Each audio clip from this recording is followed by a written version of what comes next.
Alright, good evening everybody. Making a video in response to Queen Bee, who has sent me a few questions. One was about anti-missionary work and the types of comments that we find there. And one was about the most recent one, which she posted a few times, in a few different videos. One was the question about Zionism, and one is a question about Jews arming themselves, and that somehow this is going to lead to some kind of an offensive struggle instead of a defensive one, which I'd never heard of anywhere at any time. And it's rather shocking to me. But anything's possible. But it's also possible that there are trolls and there are a lot of fake Jewish, commenters and this and that. People claiming to be Jewish, making comments just to stir up trouble.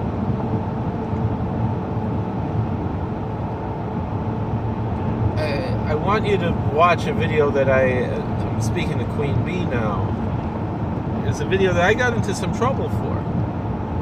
A few years ago, there was a speaker was invited to speak in a synagogue in Florida. I'm trying to remember his name right now. From Australia or New Zealand, I believe. Matt Kelly, if I'm not mistaken. And there's a video that I made, my apology to Matt Kelly on behalf of the Jewish people because of the abuse that he suffered as a Christian who just wanted to come and be a guest speaker at a Jewish synagogue, and he was invited by the rabbi of the synagogue, and he wasn't coming to preach Christianity. And yet, and the rabbi was fine with it and so forth. And it wasn't in the sanctuary of the synagogue. It was in the auditorium. It wasn't where they have religious services. It wasn't during a religious service. He wasn't a guest preacher or anything.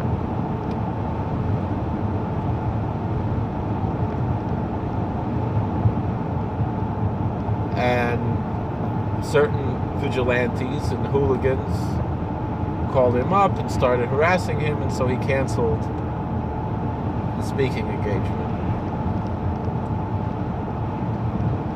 And it's not right.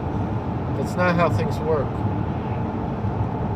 The Jewish community, first and foremost, has the Congregationalist polity, at least in America for sure.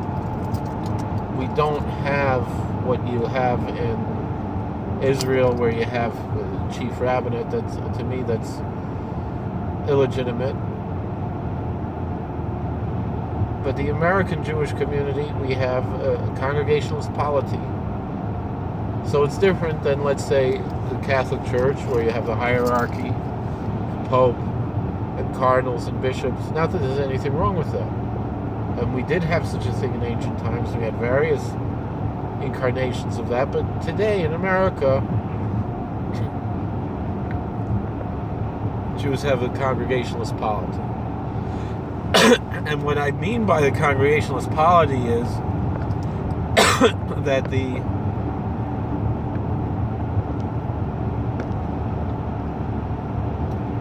local congregations have most of the authority. And not only that, but if you don't like what's going on in your synagogue, there's very little that's going to stop you from starting a breakaway synagogue. It's not very nice. I certainly frown upon it in most cases.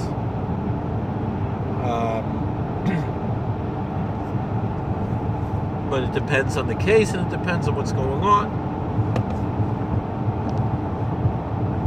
Certainly in small communities, it should be frowned upon.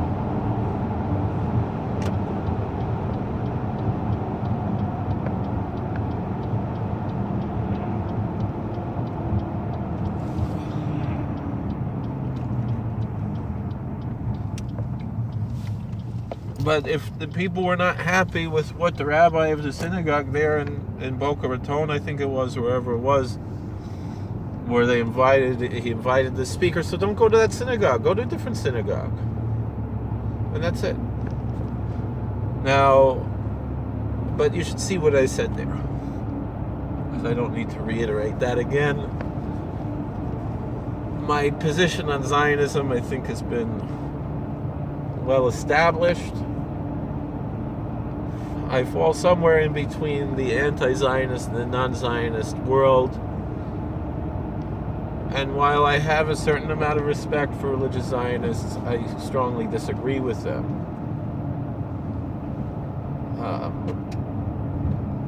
I can understand certain aspects of what they are trying to do and so forth, but I don't think it's the right time right now for anything like that. And it's really detrimental to the Jewish community. For the most part, even those who are non-Zionists and even some anti-Zionists will often say, well, it's different for a Gentile, that if a Gentile opposes Israel, then they must be an anti-Semite. I don't believe that to be true. Some people have another approach to say that if a Gentile supports Israel, doesn't necessarily mean that there's something wrong with that. But it also doesn't necessarily mean that there isn't. To a certain extent, I think a lot of the Zionist ideology has a lot to do with the, other nationalist movements. And part of it is like, go back where you came from type of idea, which I know was popular in the 1800s, but I think now in the 2000s, we've grown out of that. We're not looking to send today's Martin Luther King Day. We're not looking to send the blacks back to Liberia. And so too, why should we be seeking to send the Jews back to Israel? That's one aspect of it. And the other aspect of it is that most Jews have, been estranged from any, contact with the Holy Land for 2,000 years almost, 1,500 years, so forth, whatever it is. I mean, I can find one line in my family that goes back to Jerusalem 500 years ago, 600 years ago, and that's about it. Everybody else, they lived in Germany, they lived in Hungary, I'm saying for my Jewish family, in Poland. If you go back far enough, I find in Greece and Lithuania, this and that, we were wandering Jews. Czech Republic, what's now the Czech Republic, so forth. But that's neither here nor there, because the devotion to the Holy Land is absolutely part of the Jewish tradition. But we have to understand what it's all about. The Holy Land is specifically about holiness, holy things, doing God's commandments. And the fact that atheists took over our Holy Land, it's desecrating the Holy Land. And not only that, but God put us in exile for a particular reason. And among the many reasons is that we believe the land is supposed to rest. And if we do not allow it to rest, so then we are exiled so the land can get its rest. And the land needs its rest, and we are disturbing and disrupting the land by settling it when we're supposed to be in exile. I understand many, particularly evangelical Christians, have a connection to eschatology with their approach to the state of Israel. But I also understand that there are Christians who, perhaps in addition to the eschatology, it's not to exclude the eschatology, really do love the Jewish people, really do love Israel and so forth, and they get confused because they conflate the state of Israel to Jewish people. Because they're not. The state of Israel is a secular entity, and Judaism is a religion. And this idea of Jewish peoplehood means the members of the Jewish religion. The identity of who or what is a Jew, the definition is a religious one and not anything else. You can convert to religion, you can't convert to a race or an ethnicity. So we, as Jews, we are Jewish because it's our religion. And if someone is a non-religious Jew, it's the same like a lapsed Catholic. It's not, what it means is that, like in in Catholicism, in the eyes of the church, if someone was baptized as a Catholic and then they leave the church, they're seen as that they should still be devoted to the church. They're seen as violating what the church is supposed to, what they're supposed to be doing as members of the church, and it's kind of the same thing that a lapsed Jew. It's understood not that in any other sense than that this person is a sinner because they're not following Judaism. And whereas a Gentile is not a sinner for not following Judaism. Judaism believes that Gentiles are free to follow they're not bound by all of the extra laws of Judaism. Only Jews are. And there's nothing wrong being a Gentile, but there's something very wrong being a Jewish heretic. And the state of Israel is founded by heretics. It's the whole ideology. It's of Zionism is a denial of God's divine providence, because it's saying it's taking matters into our own hands that were supposed to be in God's hands. Now the question is, should Christians support the state of Israel and Zionism? That's none of my business. I'm a Jew and I'm not a Christian. And even though I'm an anti-Zionist, I do find Christian Zionists to be endearing. I know they mean well. But as far as, there are many different churches with many different ideologies, and I don't feel that a non-Zionist or anti-Zionist church is doing anything wrong. You have to follow your church. You have to follow your pastor. And whatever your church teaches, if your church is Christian Zionist, that's what you should be believing, even though I disagree with it, just like I disagree with other aspects of Christianity. And if you're an anti-Zionist church, you should follow what your church teaches. I generally say, like Rabbi Lapin says, I don't care if you think I'm going to heaven or hell, as long as you don't do anything to get me there quicker.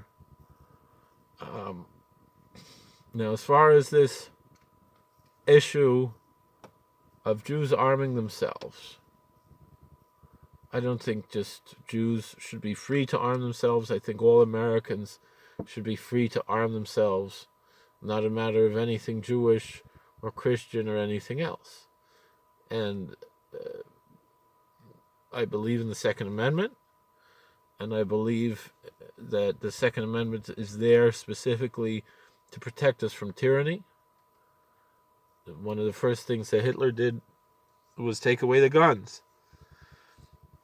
The whole issue of gun control really proves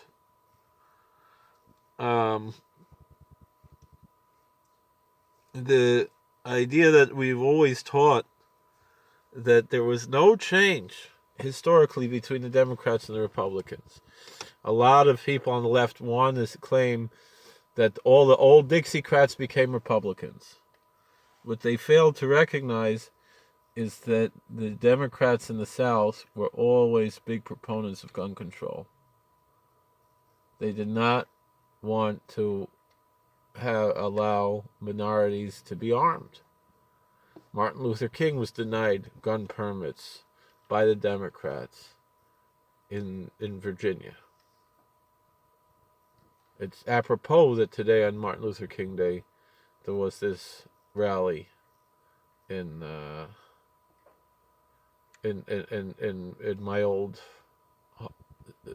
home in Richmond, Virginia.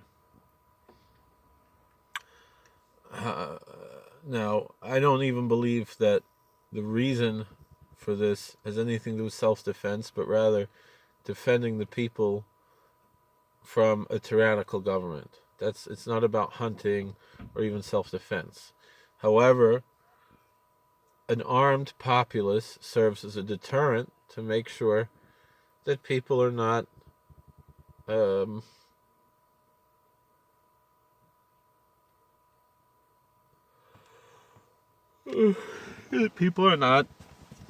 attacking. A no-gun zone means that people are sitting ducks to the bad guys. And a good guy with a gun will stop a bad guy with a gun. As far as this idea of taking some kind of revenge for the past and the persecution of the church and this and that, that is totally antithetical to Judaism. It's one thing to have guns for defense. That's totally legitimate.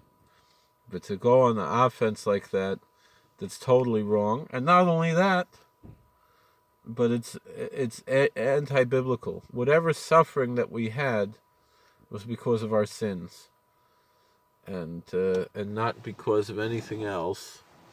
Whoever did it, they were just tools in the hands of God. Like Isaiah says, Assyria is the rod of my indignation, and that's it.